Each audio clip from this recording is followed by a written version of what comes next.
nation's borders, we'll be there, followed by more.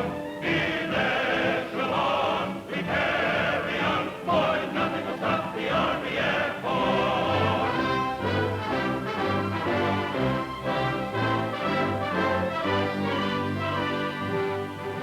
One more story that I heard only this morning.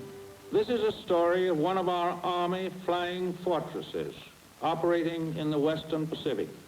The pilot of this plane is a modest young man. Proud of his crew, Captain Hewitt T. Wheless was singled out by President Roosevelt in his speech tonight for his epic flight in the Pacific, when Wheless and his crew in a flying fortress distinguished themselves beyond the line of duty. The President further acclaimed young Wheless when he awarded him the Distinguished Service Cross. Wheless? Well, how do you like that, honey? He was in my class at the University of Texas. Say, Jim, weren't you Shorty Wheless's instructor in basic? Yeah, he was one of my boys. Boy, I bet you're proud of him. Hewitt Wheless. Well, I declare, I had a date with him once. You did, sir? Really? Sure enough. Well, doggone. He's talking about Shorty Wheless, a pal of mine. He used to work right here on this ranch, remember? Yes, they remember all right. Right there on that ranch, deep in the heart of Texas. Way back in 1938. Just an average young American guy working at the ranch between college semesters. There's a heap of things to be done in one day around a ranch, from early morning to way past sundown. And there isn't much excitement in the evenings. Pretty simple life. Hey, Rocky, put that guitar away and look here what I got from a mail order house. One of them fang-dangle radios, portable. Well, turn it on. Let's hear what it says. Well, that's what I'm doing. Attention, young men of America. The Army Air Force announced today that there is now an opening for 500 new cadets at Randolph Field. How about you? The world of tomorrow is the world of planes in the sky. Uncle Sam's Air Force is expanding, and if you're healthy, between 18 and 26, you can become a first lieutenant wearing the silver wings that proclaim you a vital part of our great air forces. You know something? That's not a bad idea. I always sort of had it in the back of my head. You mean flying? I don't mean punching cows. Think I'll give it a try. Get up from there, you little runt. You're just pint size. You gotta be big. A regular longhorn to get in that Randolph field. I'll make you a bet that you can't get in there. I'll bet you a new pair of saddle grain leather boots that you can't. That's the bet. All right.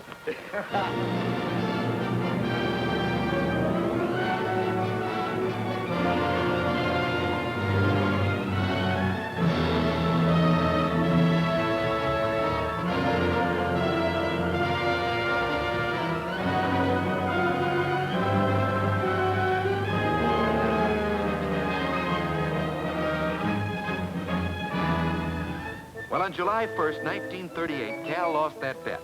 Hewitt Wheless entered Randolph Field to begin his primary training, feeling just as strange, as unsure of himself as any of those other boys.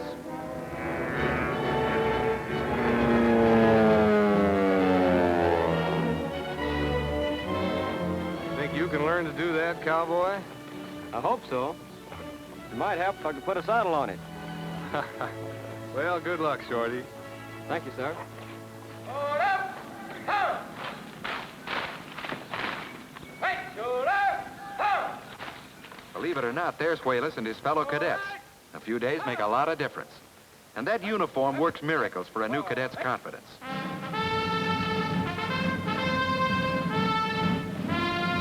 Oh, but just in case we forgot to mention it, it takes plenty of work to be worthy of those uniforms. And in primary training, a staff of the finest instructors. Men with high aviation and scholastic ability. Army and special civilian instructors take over the arduous task of equipping our flyers with a keen knowledge of their art. And in the 6 weeks to follow, a new world is open to the cadet. A world illumined by the skill, patience, and tireless effort of the instructors. This course, called The Theory of Flight, will give you a concise picture from a scientific standpoint of why an airplane flies. Mr. Wheless, what kind of clouds would you prefer if you're carrying out a bombing mission over enemy territory? Stratoform, sir. Why, Mr. Wheless? Because they offer the best concealment against enemy pursuit. Flying in such clouds would be comparatively smooth, and any icing you encountered would be of the least dangerous type. That's correct, Mr. Wheless. Now, on this type of engine, you must keep the cylinder head temperature below 260 degrees, or you'll encounter detonation and loss of power. It may also cause puffs of black smoke from the exhaust. Overheating is usually caused by incorrect fuel mixture or high manifold pressure. Now, to correct this, first reduce manifold pressure with the throttle.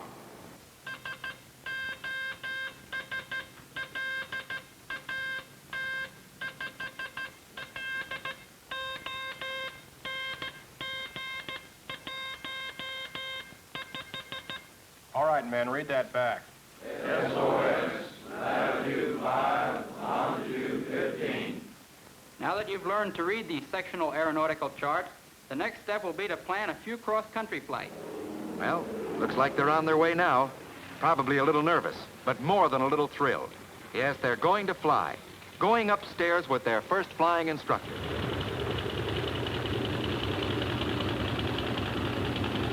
All right, Mr. Wheless, take it easy and stay relaxed. You should always remember that. Keep your head and eyes moving.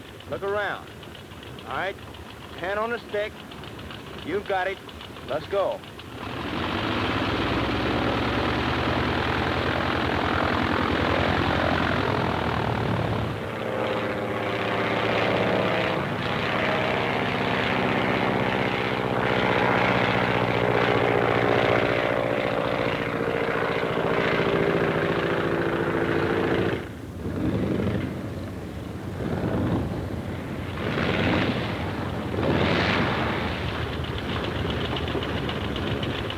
Then came that day, a momentous day, one he'll never forget.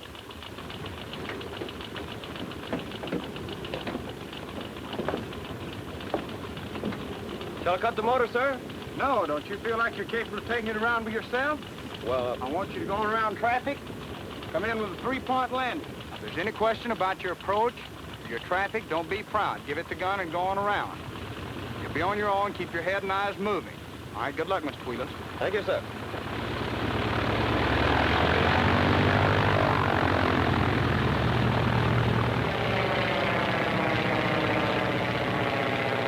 Be on your own. Keep your head and eyes moving. Be on your own. Keep your head and eyes moving.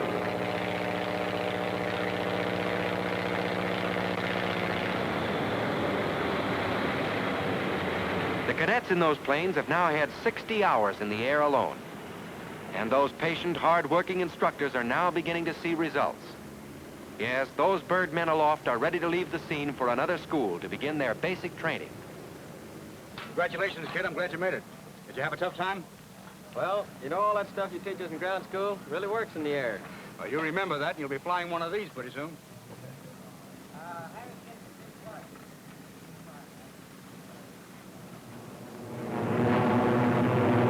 Now in basic training, the flyers begin to take things over. They begin to master the more elaborate maneuvers.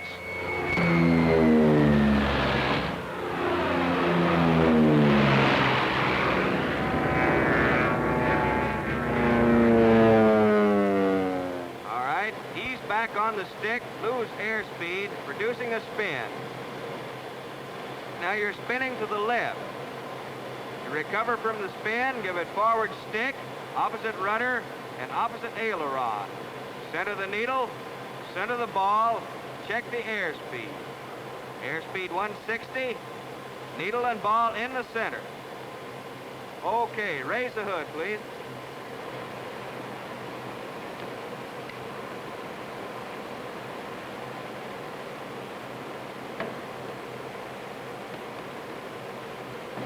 All right, Wheless, let's try it again. Center the needle, center the ball, and check the airspeed. Okay, Sergeant. Just before the student is ready for high-altitude flying, he must undergo the oxygen pressure tank test. First, a last-minute physical checkup, and then he will enter this pressure tank, which simulates exact air conditions all the way up to 30,000 feet. Mr. Wheless, the main thing here is to see that this band is not too tight. You don't want the mask uncomfortable on your face. However, you want it tight enough, too, so that your oxygen doesn't leak through on your nose here. Does it appear comfortable to you?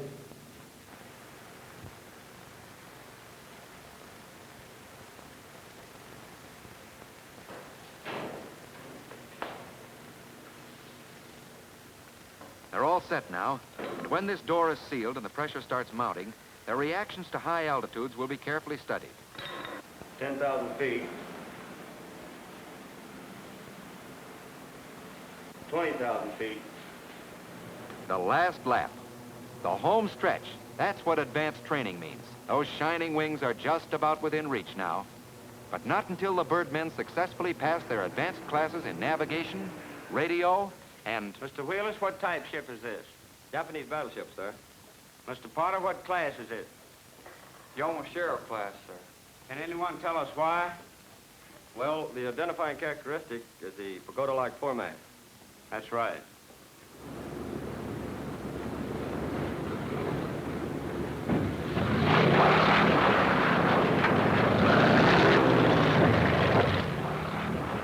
Is that one of your students, Major? Yes, that's Wheless, making another one of his kangaroo landings. Looks like he's breaking a horse. Yeah.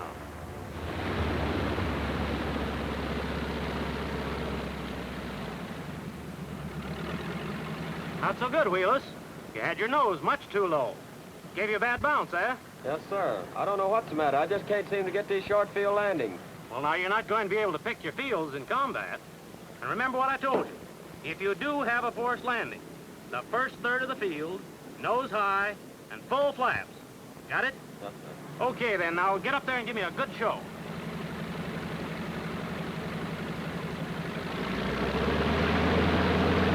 Well, he didn't forget. And it looks from here as though Major General H.K. Harmon is about to present him with wings. And it is my privilege to be the first to welcome you into the greatest fraternity in the world, the Brotherhood of Airmen. You proceed now to greater responsibilities, greater achievements. Many of you will be assigned at once to combat units. Others among you will be retained here as flying instructors. Your mission is no less vital than that of the combat pilot. Our training program is the backbone of our whole air effort. The individual flying instructor is the essence of training. You must be brother, godfather, pal, and pedagogue. We know that you will not fail, that here on the home front, paralleling the great work of your comrades in combat, you will maintain the Army Air Forces as America's first line of offense. Hewitt Harold Wheless.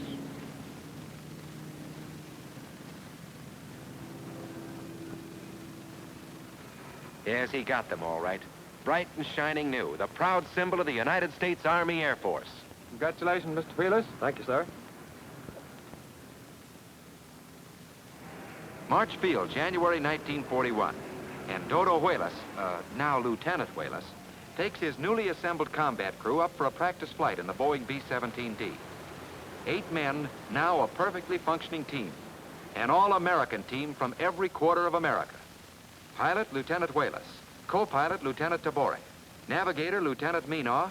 Bombardier, Sergeant Shalati. Engineer gunner, Sergeant Guti. Armament gunner, Sergeant Brown. Gunner, Corporal Williams. And radio operator, Private Killen. You better remember this crew. You'll be hearing from them.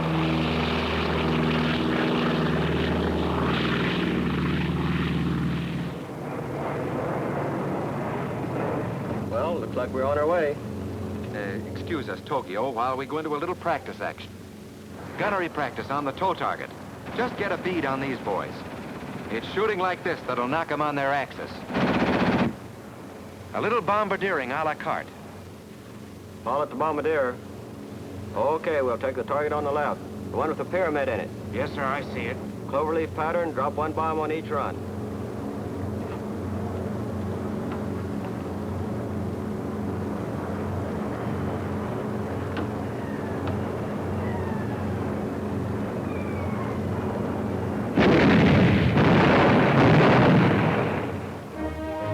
Finally, one day, it was late in the year. Lieutenant Wheless.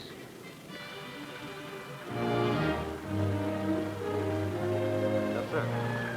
Keep your crew on the alert. We leave for foreign service at any time.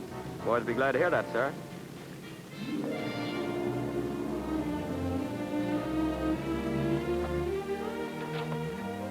Where's the boy? He's up in front, sir. Well, boys, I got some good news for you. We're on 6 hours' notice to take off for foreign service. Sergeant, you said everybody gets their stuff loaded and stand by. Yes, sir. That's the dope. That's the best news I've heard in a long time. Let's go. Yes, this is the moment they were hoping for. This is the moment they'd been training for. Foreign service. And before the day was out, they were off to Honolulu. And before the week was out, the Philippines. That was on, maybe you remember the date, December 7th. And just 2 weeks later, one memorable morning when, well, President Roosevelt can describe that heroic mission better than I can. The bomber departed from its base as part of a flight of 5 bombers to attack Japanese transports that were landing troops against us in the Philippines.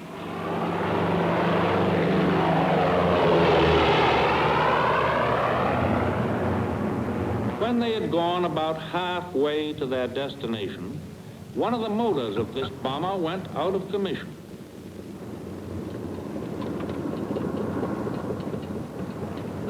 The young pilot lost contact with the other bombers. The crew, however, got the motor working, and the plane proceeded on its mission alone. By the time it arrived at its target, the other 4 flying fortresses had dropped their bombs and had stirred up the hornet's nest of Japanese Zero planes. 18 of these Zero fighters attacked our 1 flying fortress. Despite this mass attack, our plane proceeded on its mission. I want you to take it easy, stay relaxed. Always remember that. Now keep your head and eyes moving. Look around. I see them, 6 of them, lined up 10 degrees to the right. Okay, line up on them. We're going in for the run. Altitude 11,500, airspeed 165. Bomb bay doors open. EDI on.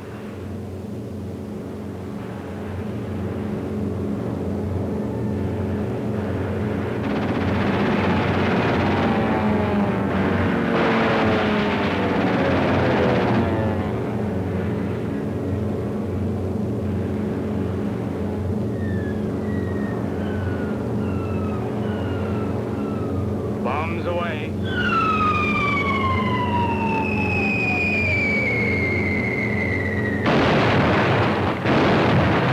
As it turned back on its homeward journey, a running fight between the bomber and the 18 Japanese pursuit planes continued for 75 miles.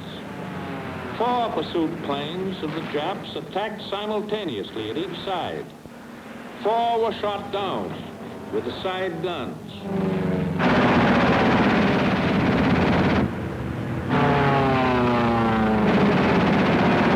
During this fight, the bomber's radio operator was killed, the engineer's right hand was shot off, and 1 gunner was crippled, leaving only 1 man available to operate both side guns.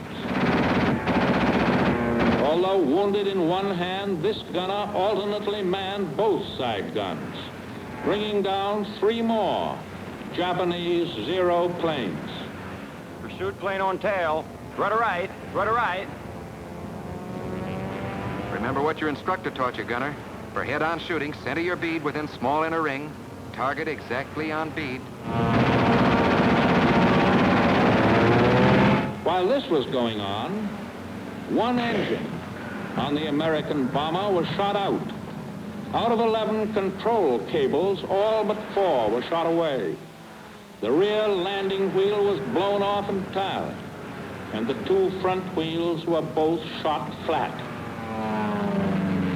All at the gun crew. Stand by to change ammunition. We're going into a cloud.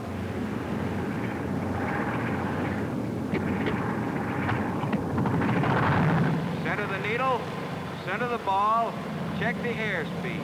Center the needle, center the ball, check the airspeed. The fight continued until the remaining Japanese pursuit ships exhausted their ammunition and turned back.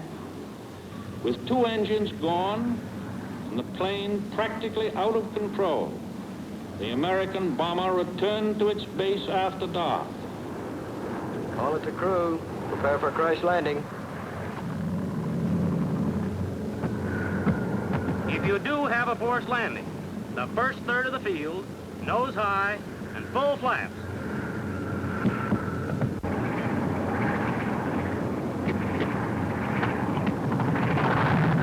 Flaps.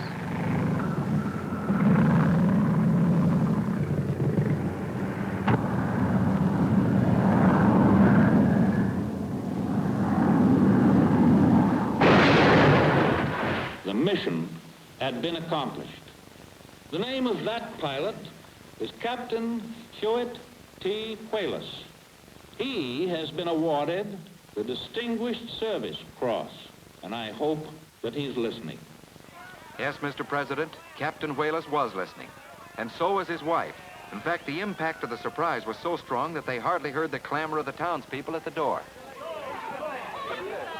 Hi. Welcome home, Captain. Thank you. Say, it was mighty nice you folks to drop by. Captain, would you please sign your name in my defense stamp book? Sure, General. Say, you have quite a few stamps here. My daddy gives them to me every week for being a good boy. Well, that's fine. These stamps and bonds you folks buy, don't think they don't add up, because they do. These stamps and bonds are paying for the planes we fly over there. Hey, when do you think you'll be going back, Captain Wheless? Oh, very soon, probably, but first I have a couple of messages to deliver for the boys over here. Would you sign this for me, please, Captain? And the first message was to the men and women who work at the giant Boeing plant in Seattle. I just want to say that if it weren't for the airplane you gave us, those Jap troops and Jap Zeroes would still be around, but I'm afraid I wouldn't be.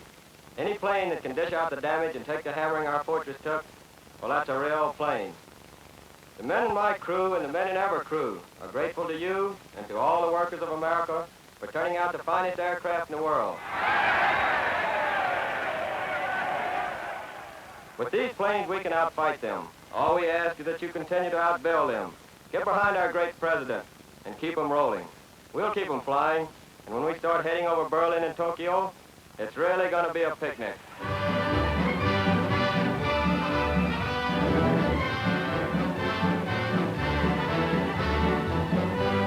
Tell me something, Shorty. What were you thinking about during that scrap of the Zeroes? Well, for one thing, I was thinking about my instructors. I mean, what they taught me. Yeah? I guess a lot of the fellas do. You remember Jim Conley, Cecil Combs, and Taj?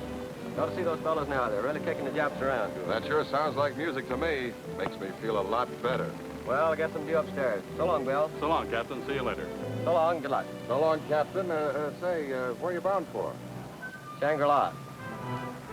Hey, knock over a couple of Japs for me, will you? And knock over 2 for me. All right.